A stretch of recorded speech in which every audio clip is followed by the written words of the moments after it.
Hello everyone and welcome to the channel. In this video, we will show you exactly how to withdraw money from Phantom Wallet to a bank account. First, open the Phantom Wallet app on your mobile device. Then open the Binance app and log into your account. Now, tap on Wallets at the bottom right corner. Next, tap on Spot to view your cryptocurrency balance. Afterward, go back to the home screen and check your balance for confirmation. Then, turn to the Wallets section and select Deposit. Here, choose the cryptocurrency you want to transfer from Phantom Wallet.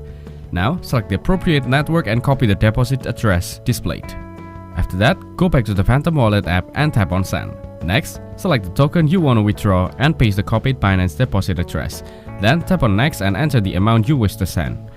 Now, confirm the transaction and wait for the fund to arrive in your Binance account. After the transfer is complete, open the Binance app again and verify the funds in your Spot wallet.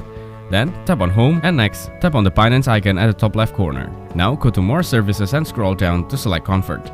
Here in the From section, choose ETH or the token you want to transfer. And into section, choose USDT. Then enter the amount to convert and tap on Trade. After that, go back to Trade and tap on P2P. Next, answer any question about prior P2P trading experience. Now enter the amount you want to withdraw, select your payment method and complete the withdrawal process. Your funds will then be transferred to your bank account. Thank you everyone for watching. Hope you get some value. Make sure to like the video and subscribe to our channel. Leave a comment down below. See you in the next one.